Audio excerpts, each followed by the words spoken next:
Ini perubahan dunia ini terlalu cepat. Kita belum siap untuk satu perubahan. Perubahan berikutnya sudah datang. Kalau gereja dan suara kenabiannya tidak keras diperdengarkan, saya kira kita kalah pada perkembangan dunia ini. Betul? Betul. Amin. Oke.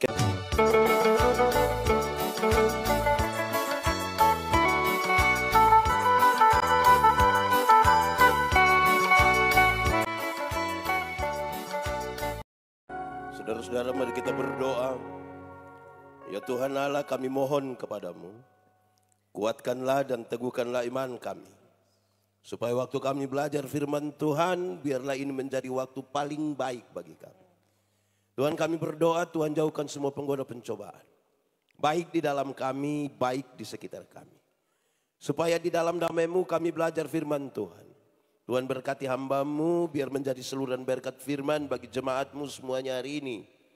Berkati semua jemaat yang hadir bahkan sejauh suara ini terdengar. Kami rindu pada firman-Mu. Berfirmanlah bagi kami Tuhan, di dalam nama Yesus firman yang hidup itu kami berdoa. Amin. Mari silakan duduk semuanya. Bapak Ibu, saudara-saudara, shalom. Ini tidak ada orang di sini. Shalom. Oke, 4 hari kita akan belajar bersama-sama di bawah semangat tema baca sama-sama 1, 2, 3. Kasih yang mempersatukan. Saya akan mengajak kita di malam ketiga ini belajar bersama dari bagian ini. Mari kita buka Injil Yohanes pasal 17 ayat 21 sampai yang ke-23. Injil Yohanes 17 ayat 21 sampai yang ke-23, yang sudah dapat katakan amin. Tidak ada yang dapat. Oh belum. Injil Yohanes pasal 17 ayat 21 sampai 23. Supaya mereka semua menjadi satu. Sama seperti Engkau ya Bapa. Di dalam aku dan aku di dalam Engkau. Agar mereka juga di dalam kita. Supaya dunia percaya bahwa Engkaulah yang telah mengutus aku. Dan aku telah memberikan kepada mereka kemuliaan yang Kau berikan kepadaku. Supaya mereka menjadi satu sama seperti kita adalah satu. Aku di dalam mereka dan Engkau di dalam aku, supaya mereka sempurna menjadi satu. Agar dunia tahu bahwa Engkau yang telah mengutus aku dan bahwa Engkau mengasihi mereka sama seperti Engkau mengasihi aku. Demikian firman Tuhan. Berbahagia setiap orang yang mendengar firman, memelihara dan melakukan dalam hidup setiap hari. Shalom.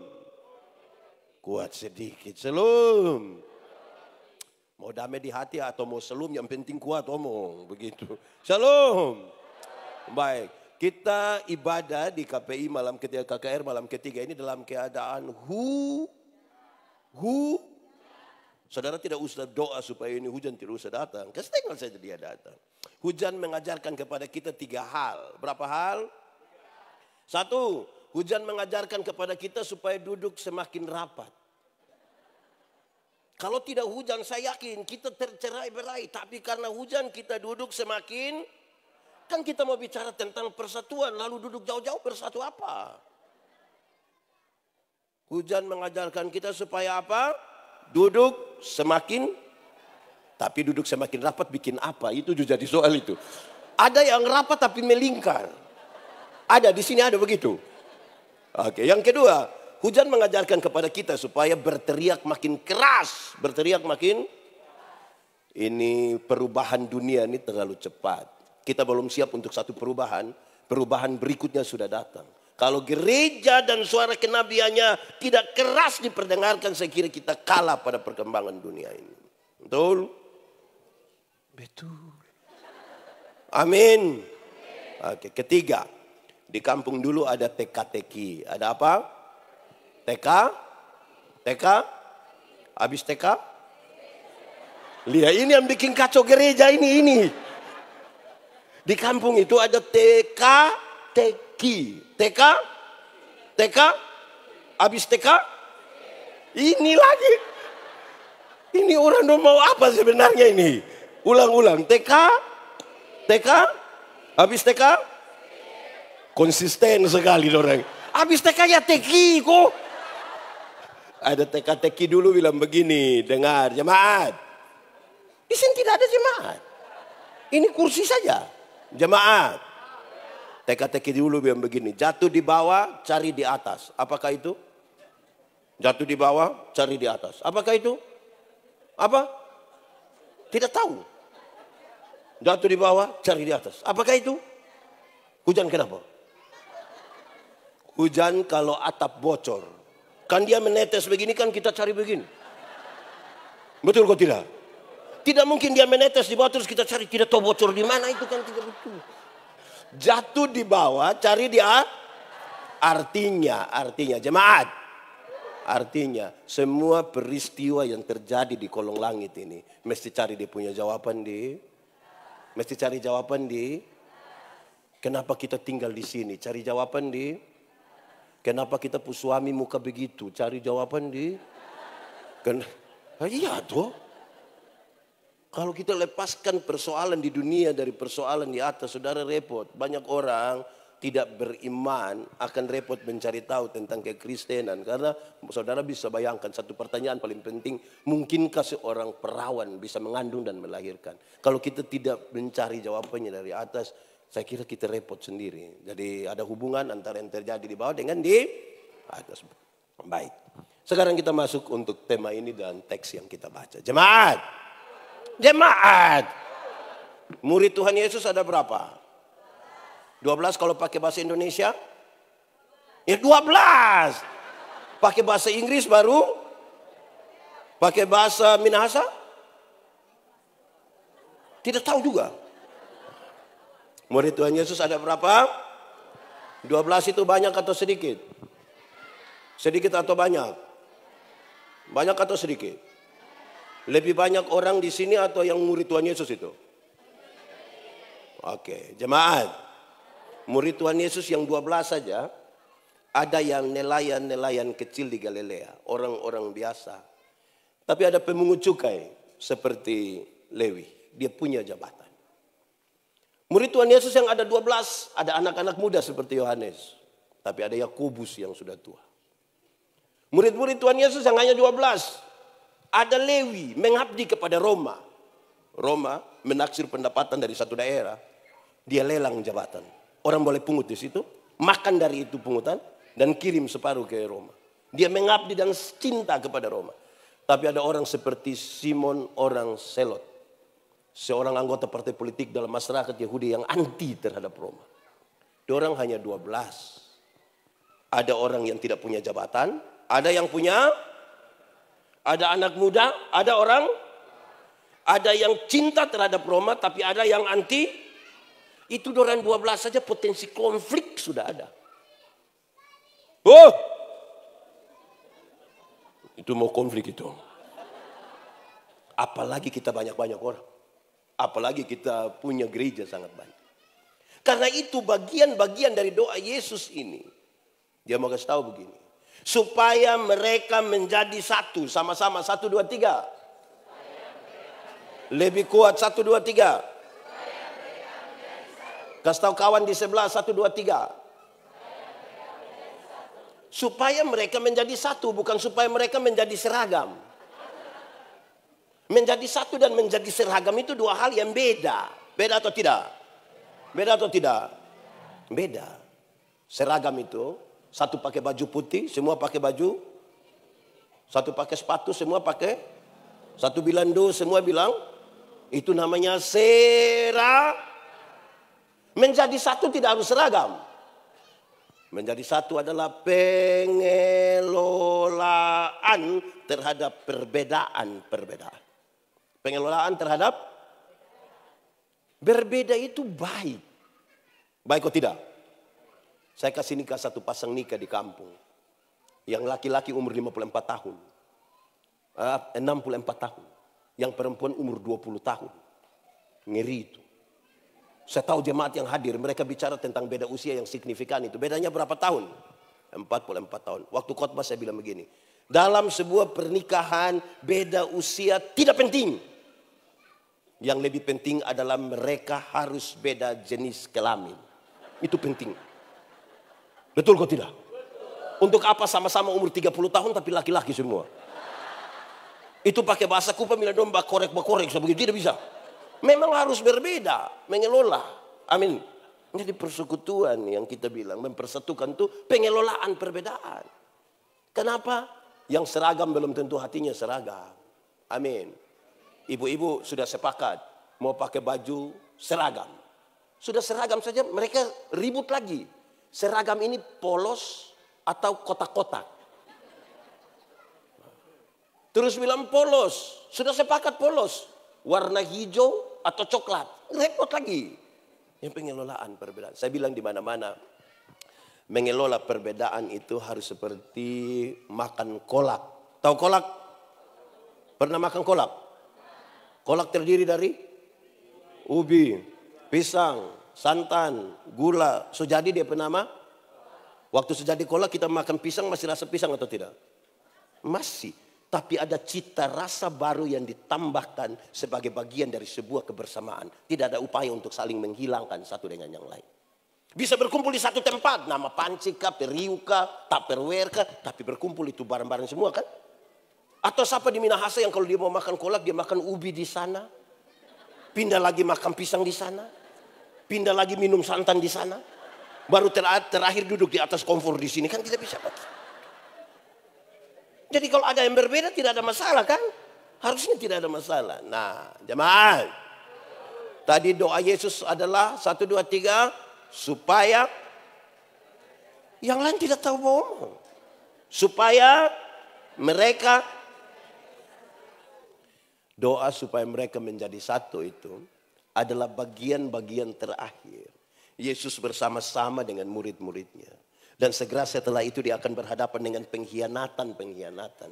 Sampai dia mati, bangkit, naik ke sorga, Roh Kudus dicurahkan. Dan secara physically dia tidak lagi berkumpul bersama-sama dengan murid-muridnya. Kalau begitu, doa ini dimaksudkan untuk apa? Ada 2 tujuan. Berapa tujuan? Berapa tujuan? 1. Supaya mereka menjadi satu di dalam kasih. 1, 2, 3. Di dalam kasih. Kalau dalam banyak orang tanpa kasih, semua kepalsuan. Ingat jemaat, tidak semua senyum tulus. Kita datang kita bilang shalom, shalom. Kita lewat separuh. Betul atau tidak? Tidak semua. Saya berkhotbah di banyak bank di Indonesia. Saya bilang ini ibu-ibu yang kerja di bank, ini cantik-cantik semua. Mau lihat jauh atau lihat dekat tetap cantik juga. Dorang pakai baju yang bagus-bagus lagi, kerja di ruangan tertata rapi lagi, ber-AC lagi. Kita pergi di bank macam tidak mau pulang. Mau lihat-lihat dorang terus begini. Baru naik tangga terakhir dengan santun sekali dorang bilang begini. Selamat siang, ada yang bisa kami bantu? Terus saya tanya dorang, ibu-ibu, siapa di antara ibu-ibu yang bangun pagi lihat suami pas bangun terus dia bilang, selamat pagi. Ada yang bisa kami bantu? Jadi mesti ada jemaat. Di sini ini desa nama apa dulu? Kasih aman. Suami istri aman. Kakak adik aman. Ipar-ipar. Mulai kacau ini mulai kacau ini. Saya tanya ulang dulu. Ini desa apa? Kasih aman, suami istri aman, kakak adik, ipar-ipar, dan mama mantu. Itu mulai kacau itu, mulai tambah kacau.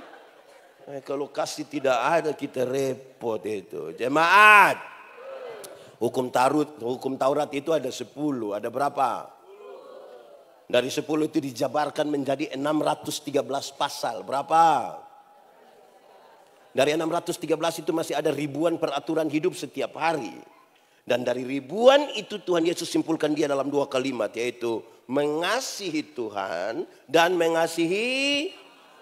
Dari 2 kalimat itu Tuhan simpulkan dia menjadi tinggal satu kata. Yaitu.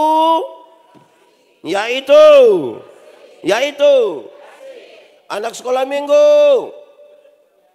Di sini tidak ada sekolah minggu. Ini lanjut usia semua ini. Ya, yang PPA tadi, PPA. Mentor. Coba berdiri semua. Yang tadi yang PPA dong, itu yang tadi ada menyanyi di sini. Berdiri di tempat. Tidak ada langsung pulang. Jadi orang datang menyanyi saja pulang. Oke. Oh ada. Oke. Tepuk tangan buat orang dong. Baik. Jemaat. Lihat dorang semua dan kita menyanyi. K-A. Tepuk tangan. Apa? Kasih itu apa?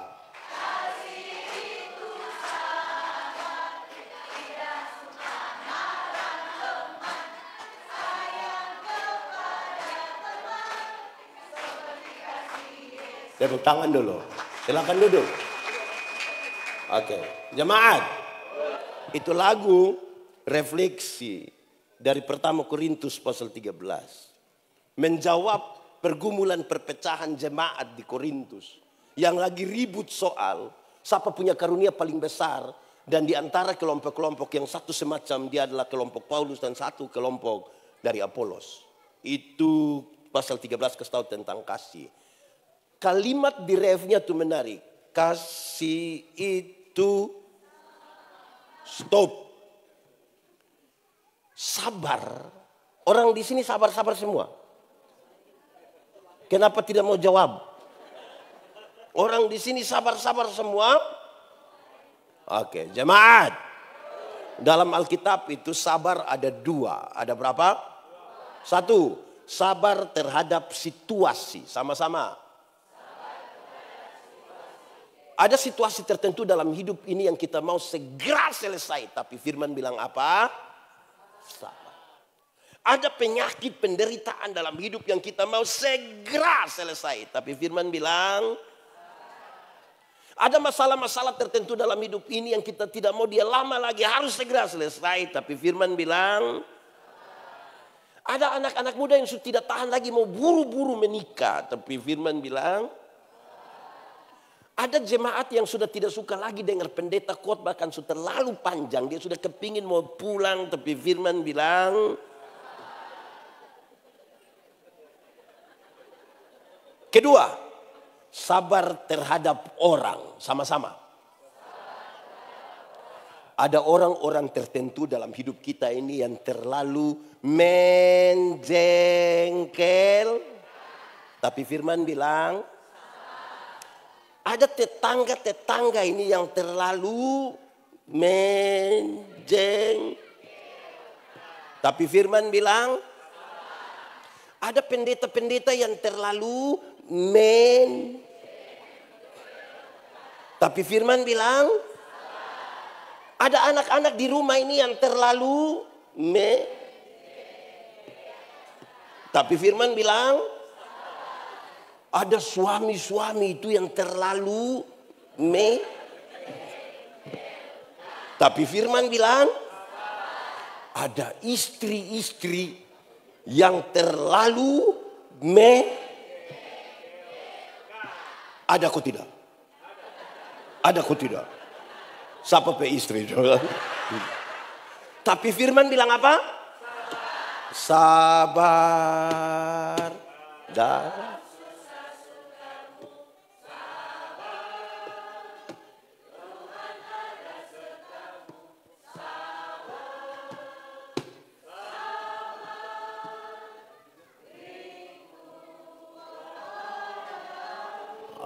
kasih itu tidak suka. Di sini ada yang suka marah-marah. Bapak-bapak atau ibu-ibu? Ada yang suka marah-marah. Ada ikut ibadah di sini. Dia pakai baju warna. Aduh itu tambah masalah lagi nanti. Ini orang sedikit-sedikit marah. Sedikit-sedikit marah. Marah kok sedikit-sedikit. Oke, jemaat. Saudara bisa bayangkan kalau tanpa kasih. Karena itu kasih menjadi penting. Untuk mengelola ini kebersamaan dalam persekutuan itu. Supaya tanpa kemunafik. Jemaat. Tahu munafik? Coba angkat tangan yang munafik. Tidak ada di sini. Ini orang jujur-jujur semua. Memang luar biasa. Kasih. Apalagi.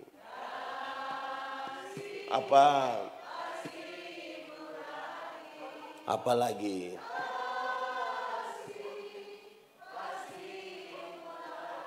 Kasih-Mu, atur saja. Kasih-Mu Tuhan, sama-sama. Saling lebih kuat.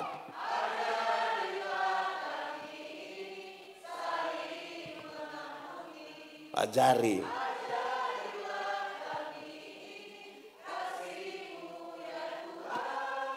Kasih-Mu. Mbak, saya suka karena orang di sini suka menyanyi. Tepuk tangan dulu. Ada yang kita menyanyi dia diam-diam saja. Orang menyanyi, ajarilah dia. Bukan karena rohani, karena tidak tahu. Lagu rohani orang tidak tahu. Tapi kalau tiba-tiba ada lagu kan langsung. Sudah tidak usah lagi. Jang balik. Lagu rohani. Ya, jemaat. Hafal ikut yang pendeta bilang. Kasih ialah kebaikan. Tidak terpatahkan oleh apapun. Tidak akan berubah menjadi kebencian. Ulang. Kasih ialah kebaikan. Tidak terpatahkan oleh apapun. Tidak akan berubah menjadi kebencian. Rujukannya begini. Karena begitu besar kasih Allah akan dunia ini. Apakah Tuhan Allah mengasihi dunia? Lalu apakah dunia mengasihi Tuhan Allah? Tidak. Karena dunia tidak mengasihi Tuhan Allah. Apakah Tuhan Allah berhenti mengasihi dunia? Kemudian Tuhan membenci dunia. Saudara lihat sekarang. Kasih tidak terpatahkan. Sama-sama. 1, 2, 3. Lebih kuat lagi. Kasih tahu kawan di sebelah. 1, 2, 3. Jemaat. Yang paling bisa mengkonfirmasi kasih tidak terpatahkan. Sebenarnya adalah ibu-ibu. Siapa? Ibu-ibu. Ibu-ibu di sini 10. Yang lain ini anak PPA semua. Ibu-ibu. Melahirkan itu sakit kok tidak? Terlalu sakit. Mau melahirkan normal atau abnormal, tetap sakit. Sesar itu abnormal, ibu. Ibu-ibu, waktu ibu sakit melahirkan, suami saja tidak bantu. Kami suami-suami waktu lihat ibu sakit melahirkan, kami hanya dari luar kamar sambil taruh tangan di kepala baru dia bilang, Yesus. Paling-paling hanya begitu. Sudah bilang Yesus lagi dia bayangkan, kira-kira ini anak muka ikut siapa ini? Paling sakit kok tidak? Nah, sekarang saya mau bilang, anak-anak, waktu kamu baru lahir itu kamu tidak tahu apa-apa. Kamu hanya tahu Waktu kamu menangis itu orang tua pikir itu hanya 3. Berapa? 1. Basah. 2.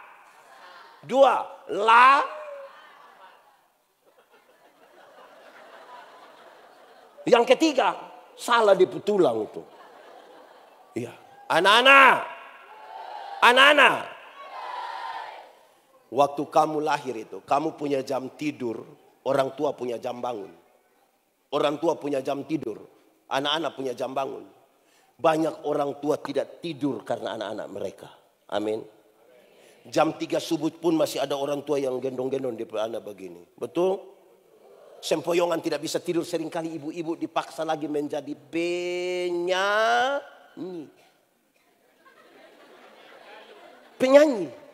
Dan karena itu ibu-ibu punya lagu seringkali tidak bisa dipertanggungjawabkan. Kalau tidak bobo. Padahal justru kalau anak bobo gigit. Kalau anak ada lari-lari, nyamuk mana gigit dia. Tapi sudahlah, jangan. Anak-anak. Kamu itu waktu lahir itu tidak bisa omong. Tidak bisa? Atau siapa di antara kamu yang lahir dengan lahir langsung bilang, yes. Anak-anak. Karena kamu tidak bisa omong. Orang tua ajar kamu omong satu-satu suku kata. Ma, pa. Setelah orang sudah jadi anak PPA, remaja, SMP, SMA. Ada suka bawa omong dan dong punya bapak mama?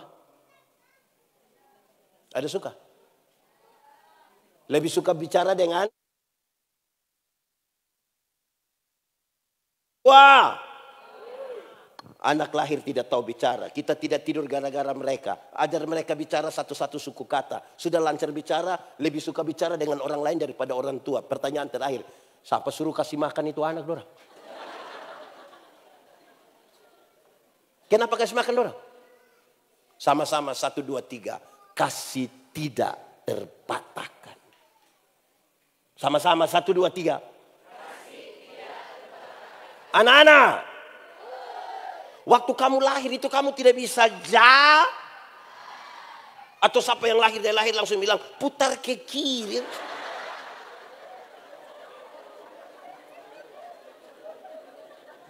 Anak-anak, orang tua ajar kamu jalan satu-satu langkah. Pegang di tangan baru ajar. Te. Nah itu jalan belakang itu. Dorang sudah SMP, SMA, so bisa jalan. Ada suka jalan dengan orang tua? Jalan pi mana? Dorang lebih suka jalan dengan? Saudara lihat sekarang, lahir tidak bisa buat apa-apa. Orang tua ajar mereka jalan. Setelah lancar bisa jalan sendiri.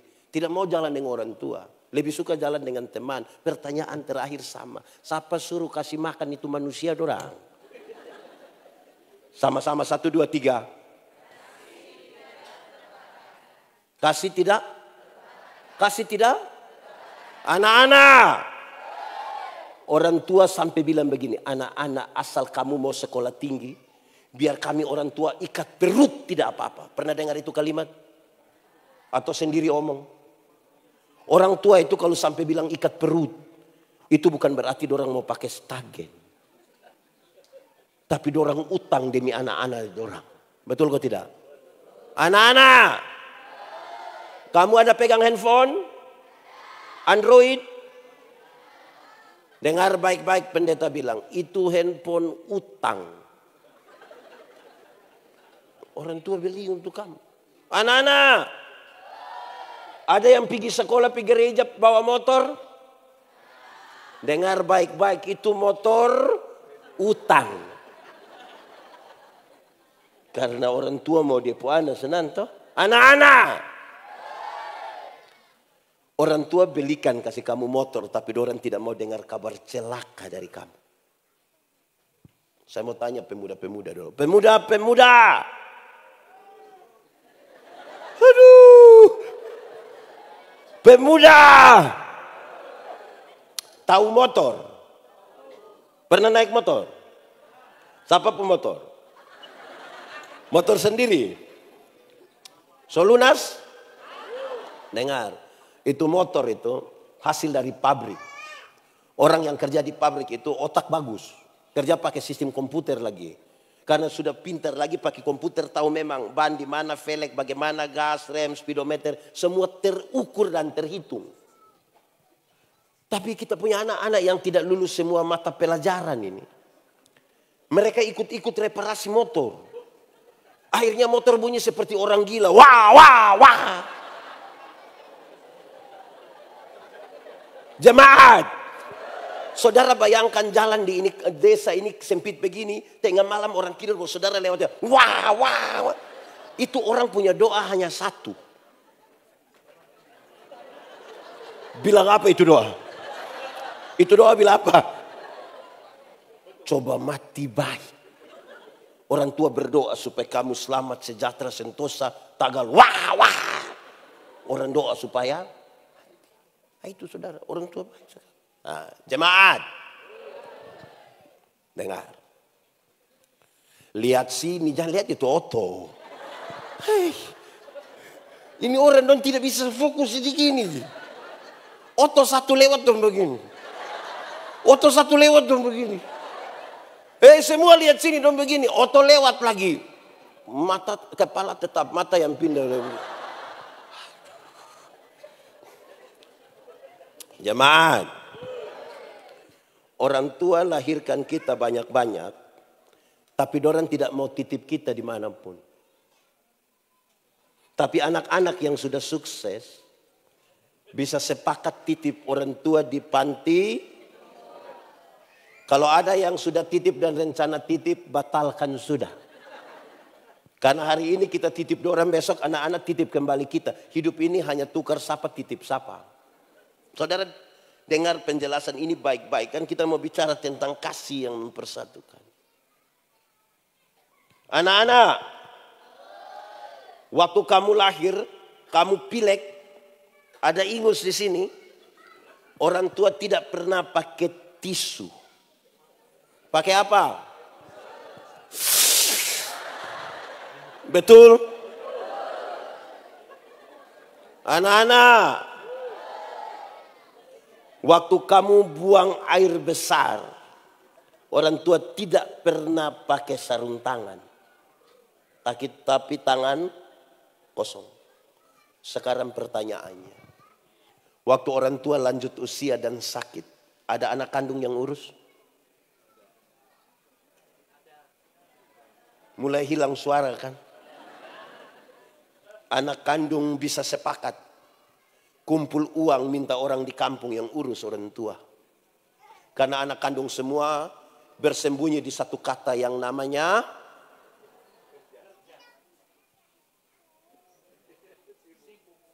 jemaat. Izinkan saya bertanya sedikit. Izin ibu. Ibu berapa saudara? Bapak berapa saudara? Di sebelah lagi. Ibu jangan semua ibu.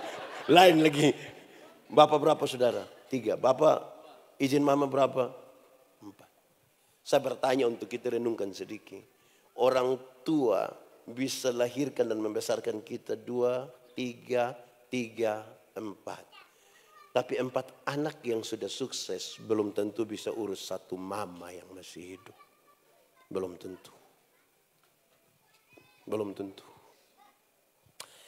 Waktu kita sakit orang tua bisa berhari-hari atur kita sampai tuntas. Tapi hari ini kalau ada orang tua sakit dan anak sempat jaga 2 hari, dia sudah marah-marah. Papa mama tidak ada anak lain lagi, hanya saya saja, hanya saya saja. Dia bisa online berjam-jam, tapi mungkin jarang menelpon orang tua. Tapi ketika orang tua mati, dia bisa telepon berulang-ulang, jangan kubur dulu sebelum saya sampai.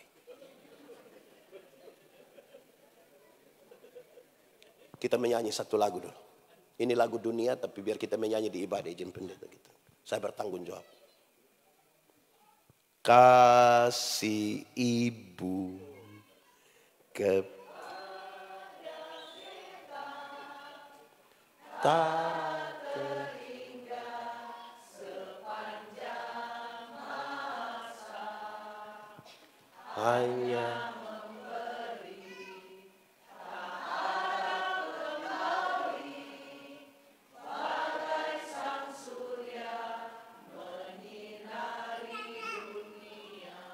coba ulang menyanyi ini lagu sambil bayangkan mama mantu punya muka. Saudara tidak mau bayangkan. Kasih kepada siapa? Mau sampai kapan itu?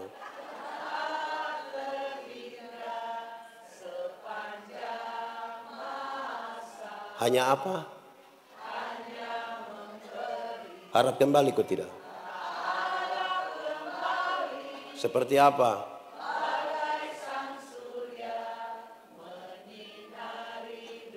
Oke, kita ulang menyanyi lagu ini Dan anak-anak yang lihat dia punya papa mama ada duduk, itu anak harus bangun dari dia punya tempat duduk, datang peluk dia punya papa, datang peluk dia punya mama, dan bicarakan satu kalimat. Kasih. Silakan, ada papa mama di sini bangun.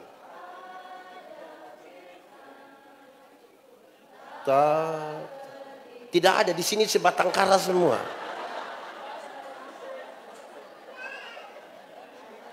Tidak ada. Oke. Bangun. Saudara-saudara, kita akan menyanyi. Anggaplah ini hari terakhir saudara ketemu orang tua. Besok kau mati. Apa yang akan saudara bilang? Kasih. Bicara satu kalimat. Mau sampai kapan?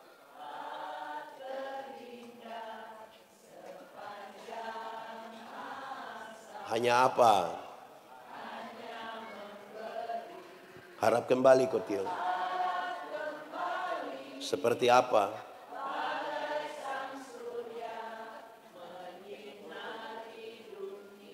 Baik, jemaat. Begini baru sedih-sedih. Saya kasih tahu saudara. Hal yang kecil saja untuk saudara mengekspresikan kasih bagi orang yang capek sekali melahirkan saudara, saudara tidak mampu lakukan, tapi saudara berharap ada sebuah persekutuan yang baik. Itu hanya cita-cita. Itu hanya cita-cita. Orang tua itu berkorban terlalu banyak. Kalau dia mau hitung-hitung, kekayaan kita seperti apapun tidak membalaskan itu semua. Kita jauh dari ekspresi kasih. Dan itu saya sengaja mengajak kita berefleksi sedikit dan berekspresi. Tujuan dari doa Yesus supaya mereka menjadi satu di dalam kasih. Kan itu yang akan merawat persekutuan. Anak-anak, ada yang masalah dengan orang tua dia banting pintu? Ada? Kalau sampai ada anak-anak yang masalah dari orang tua, salah pendapat orang tua, dia banting pintu, itu karena dia belum tahu harga pintu berapa. Kalau dia sudah tahu itu harga pintu, dia akan tutup dengan hati-hati. Ibu-ibu dulu itu, orang tua dulu itu, ketika lihat dia punya anak sakit, panas begitu,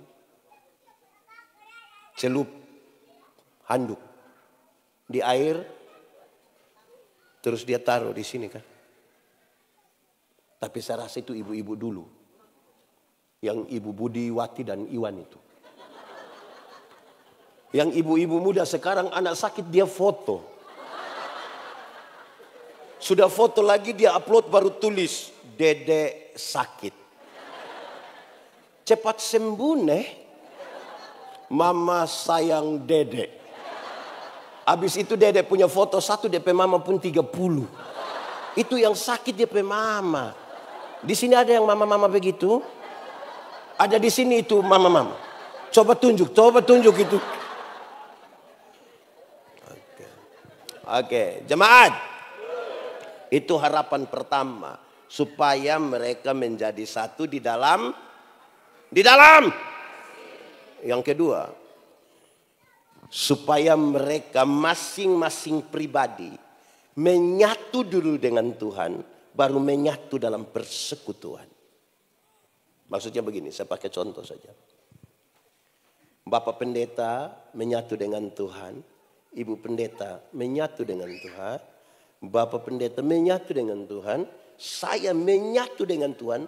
Baru orang 4 menyatu dalam sebuah persekutuan. Tidak boleh ada satu orang pun dalam persekutuan yang tidak menyatu dengan Tuhan tapi mau masuk dalam persekutuan. Dia akan menghancurkan persekutuan. Masing-masing pribadi. Aku di dalam engkau, engkau di dalam mereka. Masing-masing orang.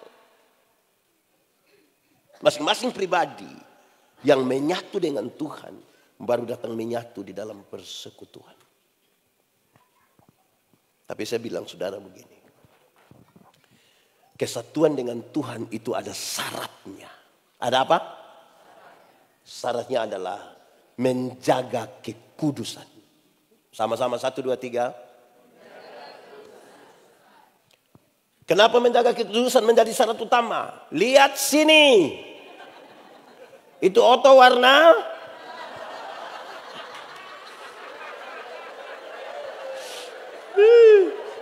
hancur. Jemaat, kenapa menyatu dengan Tuhan itu syaratnya menjaga kekudusan? Karena Tuhan yang kita sembah itu Tuhan yang kudus. Yang kudus itu tidak dapat bersatu dengan yang tidak kudus. Yang suci tidak dapat bersatu yang tidak suci. Tanggalkanlah kasutmu sebab tempat di mana engkau berdiri itu kudus. Kalau kudus kita sebut terang dan tidak kudus kita sebut gelap. Yang terang dapat bersatu dengan gelap? Yang terang dapat bersatu dengan gelap? Apa poinnya? Jemaat, ada orang bisa aktif pelayanan, menyatu dengan Tuhan, belum tentu. Pendeta Yandi tiap hari berkhotbah dari satu daerah ke satu, menyatu dengan Tuhan, belum tentu. Kalau tanpa menjaga kekudusan.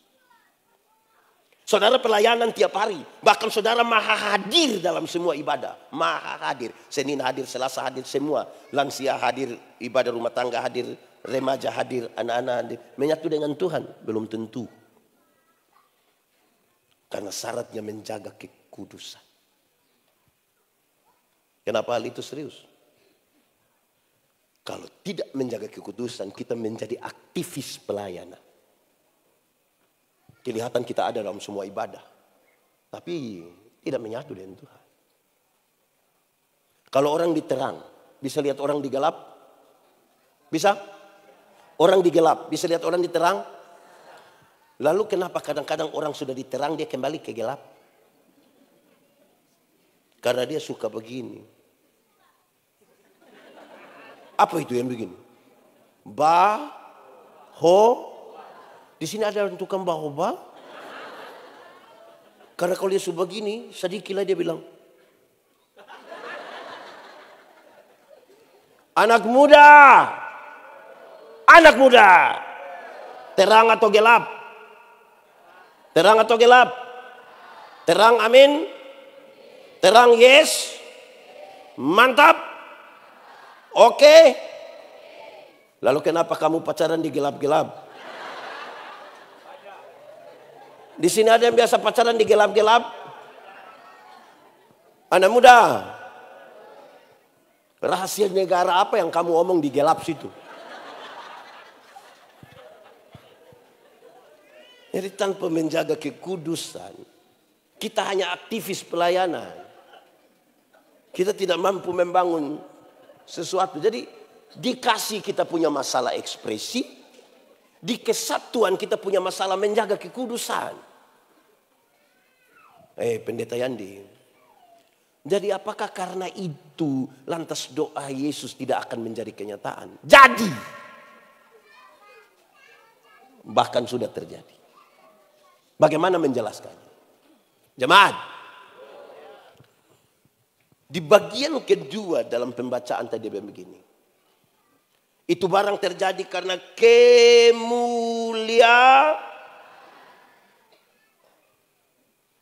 kemuliaan yang kau berikan kepadaku telah aku berikan kepada mereka. Kemuliaan macam apa? Supaya bagian yang diharapkan itu bisa terjadi. Dan itu menjadi tolak ukur kita sampai pada tema ini. Kasih yang mempersatukan. Ini kan tertulis di bawah perikop manusia baru. Saudara, ada 3 hal kemuliaan yang Tuhan berikan. Berapa? 1. Kemuliaan salib. Sama-sama. 1, 2, 3. Kemuliaan salib. Tuhan Yesus tidak mati konyol di atas kayu salib. Dia dimuliakan di kayu salib. Supaya kita yang karena dosa terpisah dari Allah. Menjadi satu dengan Allah. Kemuliaan salib. Tidak boleh ada satu orang pun dalam persekutuan jemaat yang kemuliaannya melebihi kemuliaan salib. Tidak boleh ada satu denominasi gereja dimanapun di dunia ini yang kemuliaannya melebihi kemuliaan salib. Itu menghancurkan persekutuan. Saudara tahu, iblis tahu kalau orang bersatu, iblis kalah. Dia pakai cara untuk orang tidak bersatu. Iblis tidak berani datang lagi dengan muka berdarah-darah dan bikin takut kita. Nah, kalau dia ada, coba iblis di mana? Jangan sudah, tidak berani. Dia akan pakai cara yang menghancurkan persekutuan. Kenapa pendeta-pendeta saling menghujat? Kenapa gereja-gereja saling menghakimi satu dengan lain? Karena pertengkaran kita adalah pertengkaran di luar dari kemuliaan salib. Perseteruan kita perseteruan di luar kemuliaan salib.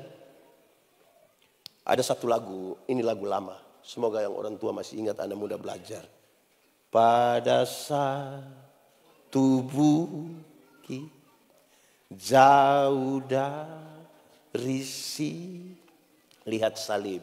Lihat salib Tuhan berdiri. Sepotong kayu kasar. Sepotong kayu kasar. Tanda dosa besar. Di sana Tuhanku telah mati. Ku datang pada salib itu. Ku datang pada salib itu. Ku kenangkan cinta Tuhanku. Ku kenangkan cinta Tuhan. Ya ku jatuh pada kakinya.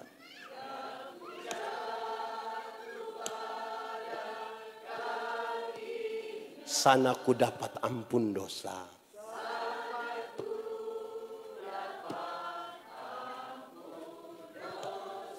Saudara lihat sekarang, kalau orang datang pada kemuliaan salib, tidak akan ada orang menyombongkan dirinya. Dia hanya bilang, ku datang pada salib itu. Ku kenangkan cinta. Kalau saudara bertanya hari ini, Yesus, seperti apakah engkau mengasihi aku? Tuhan Yesus tidak jawab. Kalau hari ini saudara bertanya, seperti apakah Tuhan Yesus engkau mengasihi saya? Tuhan tidak jawab. Tapi dia merentangkan tangannya di kayu salib dan mati bagi saudara dan saya. Kemuliaan itu yang Tuhan berikan supaya mereka menjadi satu dalam sebuah persekutuan. Dalam kasih yang mengikat. Bukan pura-pura. Kenapa semua sudah diam-diam macam bersalah sekali? Kedua, kemuliaan ketaatan. Sama-sama 1, 2, 3. Tidak boleh ada satupun orang di dalam persekutuan jemaat yang dengan alasan tertentu dia tidak mau taat. Tidak boleh. Merusak persekutuan. Saudara tahu, dalam bergereja ini kadang-kadang orang bikin sidang, sepakat sama-sama, terus sama-sama sepakat langgar. Babi yang tidak tahu apa-apa saja ikut mati gara-gara orang persidangan. Sudah habis semua sepakat, ayo langgar. Lalu kita bikin peraturan supaya kenapa? Tuhan Yesus taat, bahkan taat sampai mati. Ada orang tanya saya, pendeta Yandi, kalau Tuhan itu Tuhan dan dia penuh kuasa, kenapa waktu itu prajurit orang itu datang mau bunuh dia, dia tidak kasih keluar kuasa sedikit biar semua dunia tahu dia. Langsung semua orang percaya. Kalau saya yang Tuhan, terus dia, saya lihat engkau tidak mungkin jadi Tuhan. Yang macam engkau tidak mungkin. Karena Tuhan itu taat. Bahkan taat sampai dalam gereja kami ada katekisasi. Rata-rata di gereja kami itu katekisasi 1 tahun. Mereka yang ikut katekisasi itu kalau 3 kali tidak ikut pertemuan, tidak boleh ikut peneguhan sidi. Kadang-kadang itu dilakukan sidi pada waktu menjelang Natal. Nanti ada keluarga datang, ada orang tua datang bilang, pendeta, yo, Desember nanti ada peneguhan sini. Yo, ada, bagaimana? Saya punya anak yang sekolah dokter di Bandung itu. Itu anak terlalu pintar. Pintar sekali. Itu dosen belum tahu. Dia sudah tahu semua. Jadi kenapa sudah tahu semua? Itu dia mau datang pendeta. Untuk dia datang pendeta boleh teguhkan memang. Terus kita bilang, janganlah kok dia tidak belajar. Tersinggung dia bapak. Mau keluar dari gereja bikin gereja baru. Keluar tidak apa-apa. Orang lain punya anak boleh taat, ikut 3 minggu, tidak ikut, tidak. Kok dia punya anak terlalu apa? Dia punya anak kenapa? Kadang-kadang kita karena sesuatu dalam diri kita, kita boleh mengatakan kita tidak boleh taat. Tidak bisa. Itu menghancurkan persekutuan. Bayangkan kalau kita kasih su tidak ada, kekudusan su tidak ada, ketaatan tidak ada. Lalu saudara merindukan sebuah persekutuan. Hancur itu. Kenapa saudara lihat saya? Jemaat. Ketiga. Yang pertama tadi kemuliaan apa dulu? Mantap. Kedua kemuliaan? Mantap. Saudara benar begini sebentar akan dapat CP.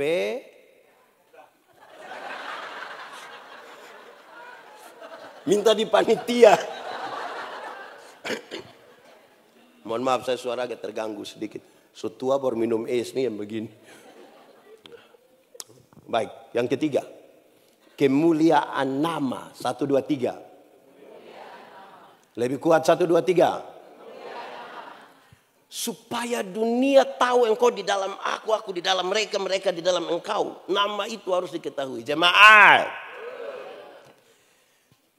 Dulu itu sama dengan waktu itu. Sama dengan itu hari. Dulu sama dengan bagus sudah saudara ini. Dulu orang Israel tahu bahwa ada kekuatan, ada kuasa. Tapi siapa yang punya kuasa? Mereka tidak tahu. Mereka menyadari ada kekuatan, ada kuasa. Tapi siapa? Tidak tahu. Sampai suatu waktu Tuhan berjumpa dengan Musa. Kasih tengok itu anjing, wow di situ. Jemaat. Sampai satu waktu Tuhan berjumpa dengan Musa untuk pembebasan setelah 430 tahun Israel dijajah di Mesir. Musa bilang begini, Tuhan, nanti kalau kita pergi di sana, orang tanya siapa yang suruh. Tuhan bilang, Musa, kasih tahu orang bilang, aku adalah aku mengutus aku kepadamu. Pendeta Yandi datang di sini tanya, pendeta Yandi siapa yang suruh? Aku adalah aku. Saudara dapat mengerti yang begitu? Aku adalah aku. Dari aku adalah aku. Dia kasih naik sedikit. YHWH. Yahweh. Tapi nama ini tidak boleh diucapkan sembarangan. Dari YHWH, dia kasih naik sedikit. Tapi Immanuel siapa? Karena orang NTT juga banyak ada nama Immanuel. Di sini ada nama Immanuel. Ada. Kalau Frankie?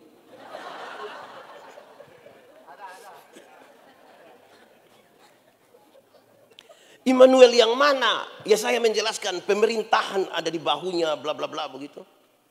Injil Matius masih menyebutkan Immanuel dan Yohanes menyebutkan dan nama itu adalah Yesus. Nama itu adalah Yesus, nama Tidak tahu lagu? Sudah cukup. Ikan naik. Jemaat. Kalau sebentar pulang dari sini, pendeta kasih doi satu orang 100.000, senang atau tidak? Cerita orang atau tidak? Cerita aku tidak. Pasti cerita. Saudara pasti pulang cerita. Kau rugi tidak ikut KKR. Itu pendeta yang kepala botak, kasih kita dulu. Kenapa begitu? Sudah cerita begitu. Amin. Pertanyaannya, jemaat, Tuhan Yesus mati bagi saya dan saudara, DP harga lebih murah dari 100.000 atau lebih mahal dari 100.000? Lebih? Yakin? Amin. Pertanyaan terakhir, so kasih tahu orang? Ada kasih tahu orang? Kenapa tiba-tiba membisu? Dapat pulsa 10.000, semua dunia tahu, dunia nyata, dunia maya, dunia lain tahu semua. Waktu itu pulsa masuk, dia capture itu barang, terus dia bilang, terima kasih nih, pulsa so masuk, besok lagi. Pulsa 10.000 masuk, semua orang tahu, tapi nama Yesus dia tidak berani bicara pada orang lain.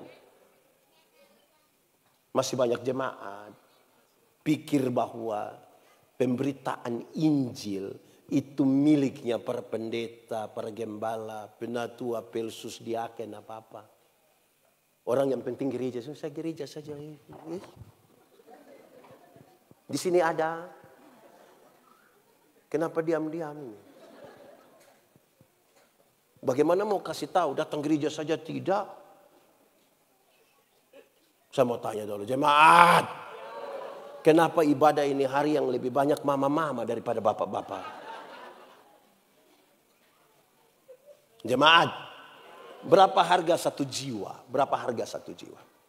Ada satu waktu, Tuhan Yesus kasih tinggal ribuan orang yang baru dapat sebuah mujizat. 5 roti, berapa ikan? Ikan mujair atau ikan apa? 5 roti, 2 ikan. Lebih berapa bakul? 12. Ada yang babungkus tidak? Ya pasti bungkus, makanya tahu ada 12 bakul kan. Oke, jemaat. Tuhan Yesus kasih tinggal orang banyak-banyak. Tuhan Yesus pergi ke Gerasa. Di Gerasa Tuhan Yesus hanya berjumpa dengan satu orang yang kerasukan legion. Legion berarti itu orang kerasukan kira-kira 6.000 roh jahat. Berapa ribu? Kita punya teman pelayanan, satu roh jahat di DP otak saya, kita pusing. Ini 6.000. Di sini ada yang 2 di DP otak ada. Itu saya pusing kita. Ini 6.000. Ini orang jahat. Bukan saja jahat bagi orang lain. Bagi dirinya sendiri pun dia jahat. Dia ambil batu, dia kasih hancur diri. Bagi beberapa orang, manusia macam begini lebih baik mati. Tapi Tuhan Yesus tidak. Dia datang kepada orang itu. Waktu Tuhan Yesus turun dari perahu, roh jahat itu bilang begini, Yesus anak Allah yang hidup, apa urusanmu dengan kami?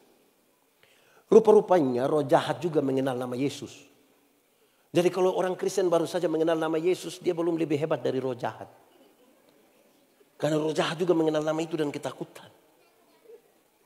Injil Markus mencatat, di daerah itu ada penjaga-penjaga babi. Ada jaga babi kira-kira 2.000 ekor. Roh jahat itu meminta supaya masuk ke dalam babi-babi itu. Dan Tuhan Yesus biarkan.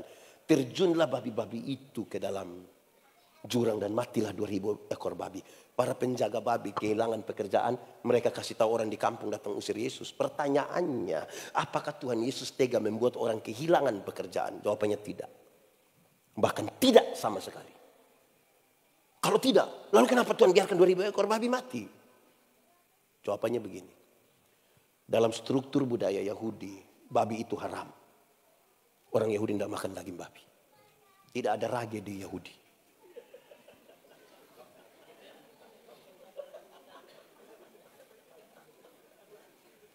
Tahu rage? 50 senti. Tidak ada di Yahudi. Tapi yang haram itu orang pelihara 2.000 ekor. Sementara ada 1 jiwa binasa mereka biarkan. Kan kita bicara tentang persekutuan. Tidak boleh ada 1 orang pun tercecer. Lebih baik 2.000 ekor babi mati daripada ada 1 jiwa binasa. Itu yang Yesus marah. Sekarang coba hitung. Kalau babi 1 ekor harga 4 juta. Kali 2.000.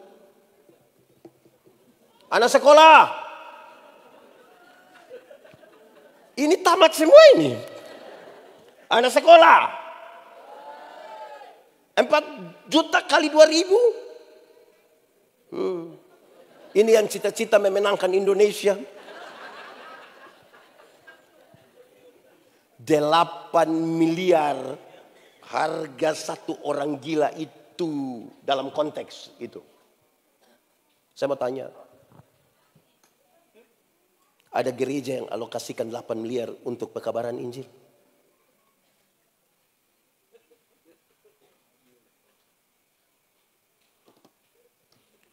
Jemaat. Pendeta yang dikeliling Indonesia, ke luar negeri, di mana-mana. Pekabaran Injil kita tuh 1%, naik sedikit mungkin. Selebihnya perpindahan jemaat.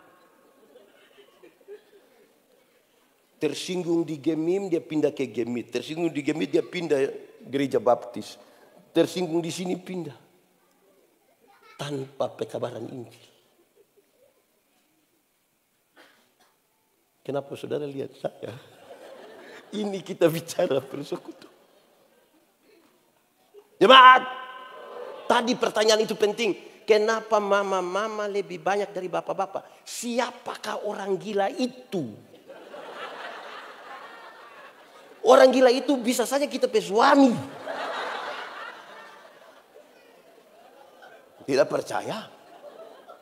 Ibu-ibu cantik-cantik datang jalan sendiri. Pendeta tanya, ibu mana suami? Dia tahu sendiri. Nah, ini tanda apa? Ini tanda apa?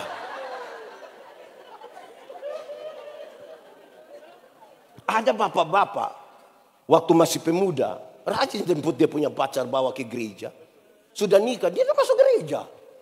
Terus pendeta tanya, kenapa so nikah so pemalas gereja?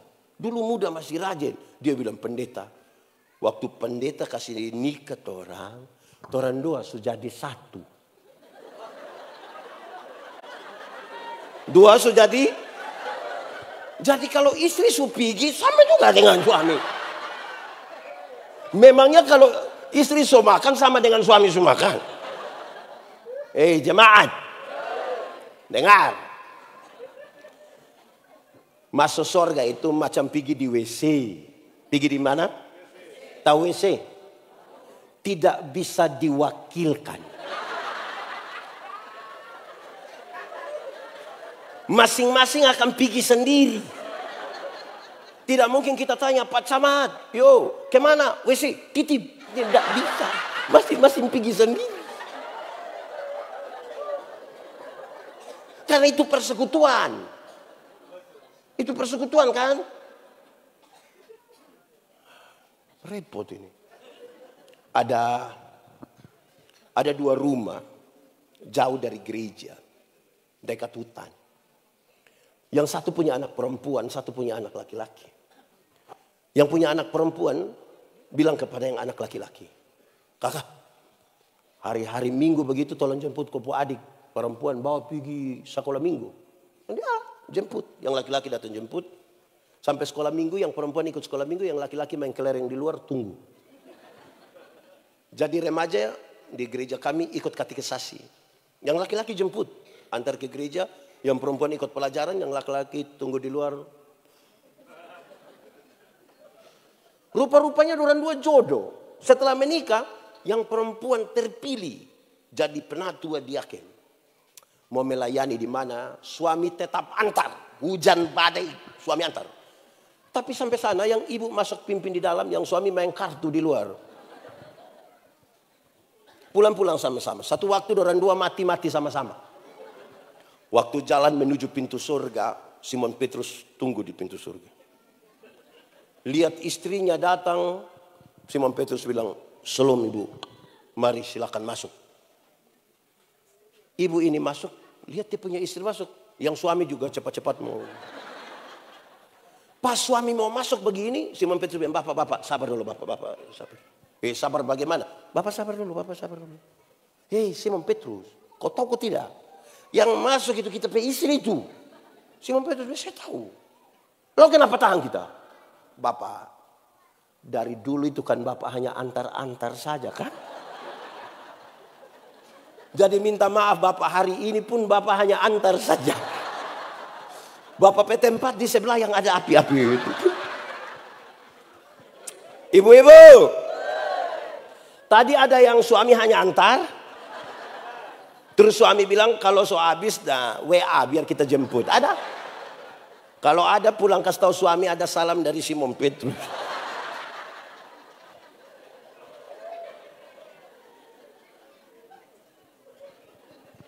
Kemuliaan nama. Dunia mesti tahu.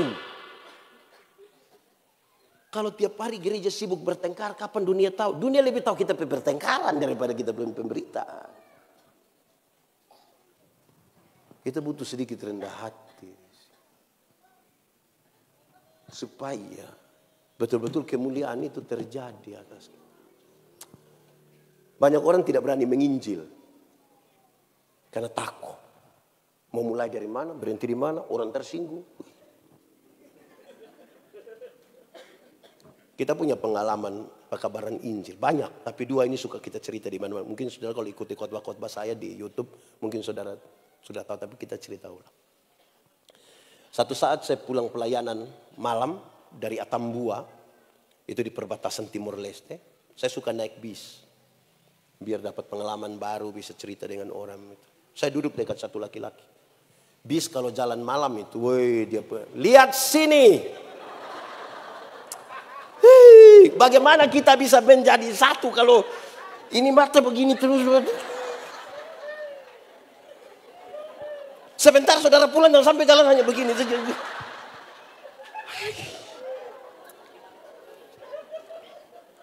Jemaat, saya pulang di atas bis. Bis malam itu larinya luar biasa. Saya duduk dengan satu laki-laki. Orang dua sama umur mungkin ya. Malam itu karena auto lari terlalu kencang. Karena bisa tidur. Terus kita tanya dia. Misalnya kalau ini auto tak balik. Orang mati. Lu yakin masuk surga tidak? Dia bilang kau sembarang saja.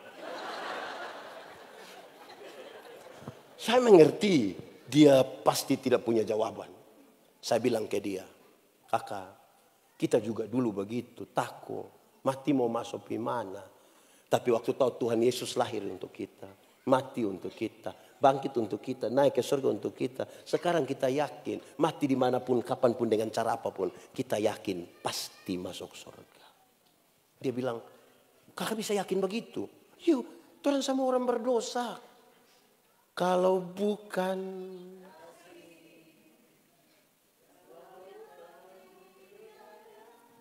ya, karena kasih kita diselamatkan. Dia bilang, kalau begitu tolong berdoa buat kita. Kami dua berdoa di atas bis.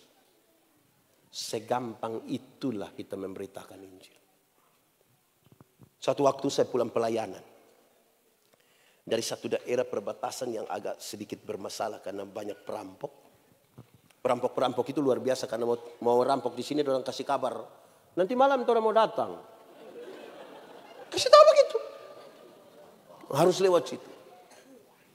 Di kota kecamatan namanya Oin Lasi. Saya berjarak 15 kilo dari itu kota kecamatan. Ada nona-nona satu. Bujang sih. Umur mungkin 20 tahun. Dia mau pergi ke Soe. Itu tempat lahir saya. Tapi sebut harus jelas. Soe artinya timba. Coba sama-sama. Bukan soe. Kalau soe itu kita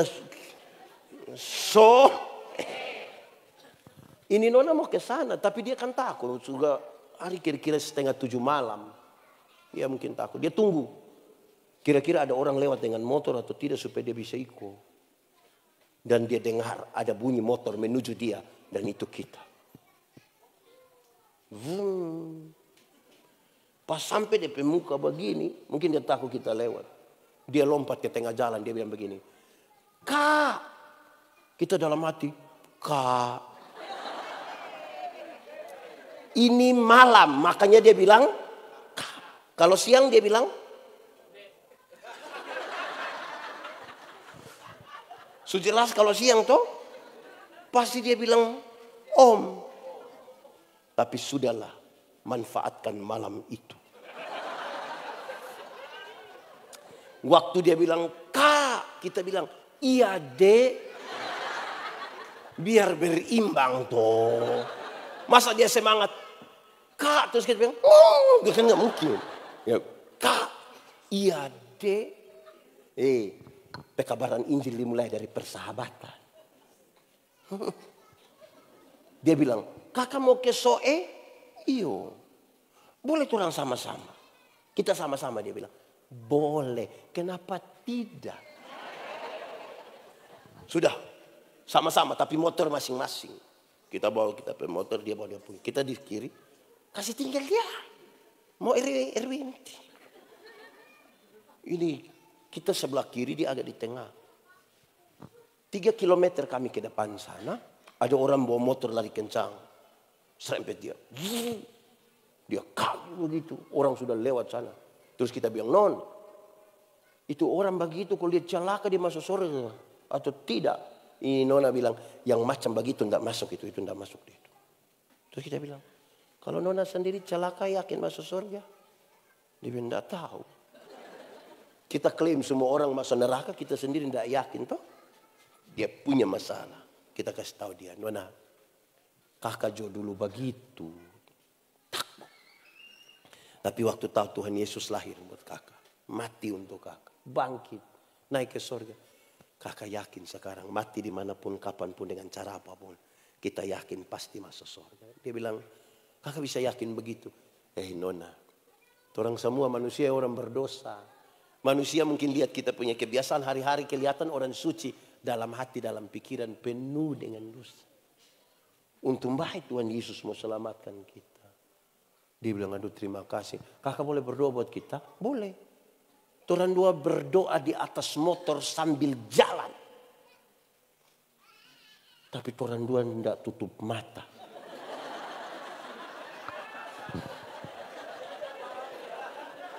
Berani orang dua tutup mata.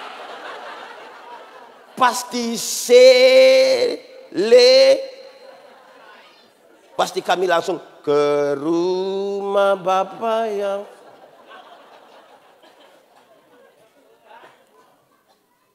Jemaat, Tuhan Yesus akan bertanya pada saudara. Bukan ada berapa gereja saudara bang. Dia akan bertanya. Dia tidak akan bertanya, ada berapa kali KKR kamu main musik di sini? Dia tidak tanya pendeta Yandi ada berapa kali khotbah. Dia akan tanya ada berapa jiwa kau mau datang kepada Tuhan. Ada berapa jiwa tercecer yang kau biarkan dia.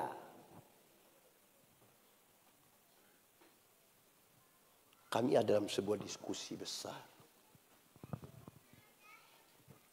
Seseorang bilang saya begini, pendeta, tolong kasih pernyataan. Kenapa? Saya butuh perkenalkan diri, pekerjaan saya tiap-tiap hari itu saya polisi. Terus di gereja saya penatua. Yang saya mau kasih tahu begini. Tempat saya layani dekat rumah saya itu orang judi mabuk banyak sekali situ. Sebagai polisi saya terganggu, sebagai penatua saya terganggu. Lihat sini. Saya terganggu. Sebagai pengkhotbah saya terganggu. Terus saya senyum.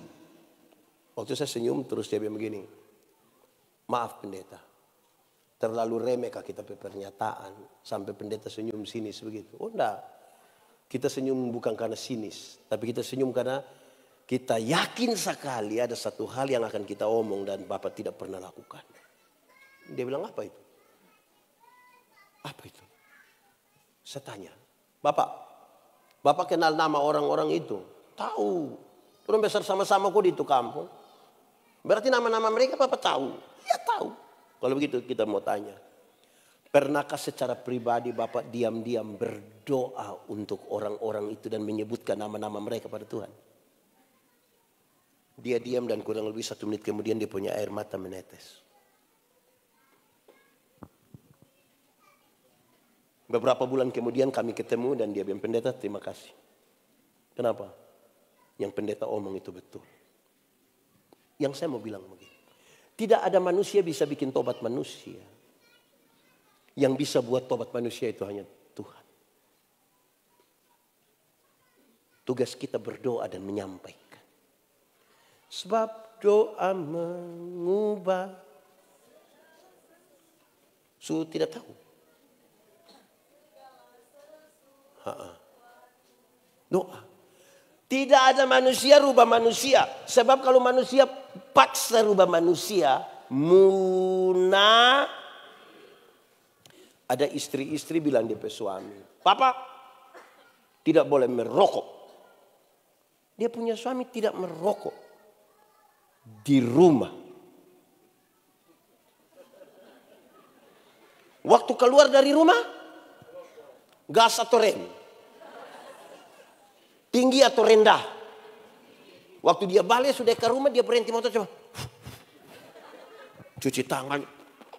Papa, kenapa sampai cuci model begitu? Mami. Virus sekarang ini terlalu banyak. Doa. 1, 2, 3. Itu yang akan menolong kita. Saudara tidak usah mulai dengan pekabaran Injil. Saudara mulai dengan berdoa bagi orang-orang yang saudara mau supaya mereka diubahkan oleh Tuhan. Saudara boleh menyebut Tuhan. Tuhan yang paling tahu kita pemama mantu, pemulut. Itu. Daripada bikin status. Mama mantu baca dia tersinggung. Sebut saja pada Tuhan toh. Saya mau tanya jemaat. Ada orang yang saudara tidak suka? Ada? Dia ada di sini? Coba lihat dia. Kenapa lebih banyak lihat ke kita? Doa. Sama-sama 1, 2, 3. Itu memungkinkan kita punya ini persekutuan. Di atas semuanya itu kenakanlah kasih. Di atas itu saudara baca berita tentang kasih, dengar berita tentang kasih. Oleh karena kasih itu orang tua bisa mempertaruhkan nyawa bagi anaknya yang mau tenggelam. Karena kasih itu dia bisa melakukan apapun. Jadi kalau kita kehilangan kasih. Jemaat. Ini saudara tahu.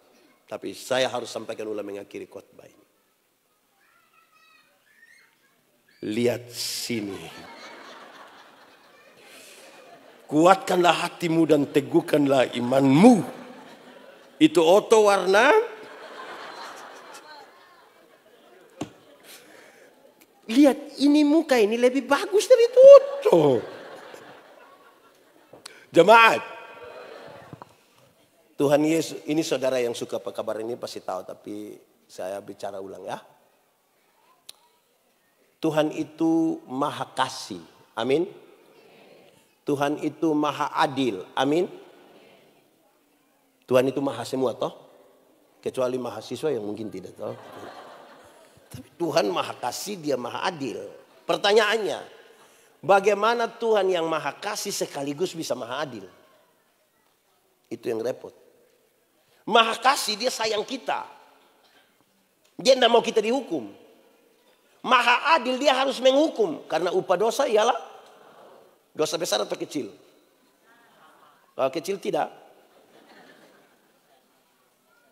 Bagaimana Tuhan yang mengasihi dan tidak boleh menghukum adalah Tuhan yang menghukum. Karena upah dosa ialah maut. Orang yang giat di pekabaran Injil suka ini menceritakan kisah ini. Lihat sini. Orang bilang begini. Di abad ke-19 ada seorang jenderal tentara namanya Jenderal Samila. Jenderal siapa? Jenderal ini anti pemerintah dan karena itu dia bergerilya dari hutan ke hutan untuk lawan pemerintah. Satu waktu dia dapat laporan dari anak buah. Lapor komandan, kita kehilangan bahan makanan. Dia marah sekali. Sudah susah di hutan lagi, makanan tidak sedikit, ada yang pencuri lagi. Cari yang pencuri, tangkap, hukum di hadapan umum. Biar yang lain tidak boleh lagi mencoba. Kamu jangan coba-coba pulang kalau tidak dapat yang pencuri. Lihat sini. Sangat cepat mereka tangkap yang pencuri. Lapor, komandan, yang pencuri sudah kami tangkap. Oke, siap algojo, siap semua, terus saya pergi. Setelah semua siap, pergilah Jenderal Semila. Sampai di sana, betapa terkejutnya Jenderal Semila. Kenapa? Karena yang lihat sini. Betapa terkejutnya Jenderal Semila. Kenapa? Karena yang pencuri itu ternyata adalah ibu kandungnya sendiri. Ini DP mama. Kalau dia hukum DP mama, ini anak baik atau tidak? Anak yang tidak baik. Masa mama yang melahirkan dia hukum? Tapi kalau dia tidak hukum dia punya mama, ini pemimpin yang baik atau tidak? Tidak baik. Orang lain pasti dia hukum. Kenapa mama kandung tidak dia hukum? Lalu apa yang dilakukan oleh Jenderal Semila? Dia buka dia punya jubah tentara. Dengan semua lambang-lambang. Kecuali bunga ini tidak ada. Dia buka. Dengan telanjang badan dia peluk dia mama kuat-kuat. Dalam pelukan itu dia bisikan satu kalimat penting di dia mama putalinga. Dia bilang begini. Mama, aku mengasihi engkau. Dia mama menangis. Dia peluk kuat-kuat terus dia perintah dia punya algojo. Cambuk. Para algojo maju pegang cambuk dan mulai cambuk dia mama. Saudara tahu, karena dipeluk mamanya kuat-kuat, tidak ada satu cambukan pun yang kena dia punya mama. Semua terkena di Jenderal Semila punya badan. Saya mau tanya saudara, ada kasih atau tidak? Ada keadilan atau tidak? Saudara lihat sekarang, kasih dan keadilan hanya bisa berjumpa dalam sebuah pengorbanan. Itu yang bikin persekutuan ini ada. Kasih dan keadilan berjumpa melalui sebuah pengorbanan. 1, 2, 3. Kasih dan keadilan berjumpa dalam sebuah pengorbanan. Mari tunduk kepala di hadapan Tuhan. Tuhan Yesus, terima kasih banyak. Kami sudah belajar sesuatu dari firman-Mu. Dalam keterbatasan dan dosa kami. Tapi kami percaya kalau Tuhan di dalam kami. Kami di dalam Tuhan. Benih-benih firman-Mu bertumbuh dan berbuah dalam hidup kami. Firman-Mu akan jadi pelita bagi kaki kami. Sekaligus terang bagi jalan kami. Semua yang datang dengan persoalan hidupnya kami meyakini. Yang lemah dikuatkan. Yang ragu-ragu Tuhan memberikan iman. Yang putus asa, Tuhan berikan harapan. Yang berbeban berat, Tuhan Yesus berikan kelegaan bagimu. Yang sakit, Tuhan sembuhkan. Yang berduka cita, Tuhan berikan penghiburan sejati. Supaya kalau kami pulang dengan sukacita bukan karena kami tanpa masalah. Tapi karena kami sungguh tahu Tuhan Yesus yang baik. Tidak akan pernah biarkan kami berjalan sendiri. Terpujilah nama Tuhan.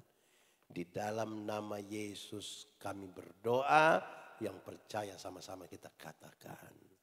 Amin. Pemberitaan firman Tuhan selesai. Beri kemuliaan bagi nama Tuhan.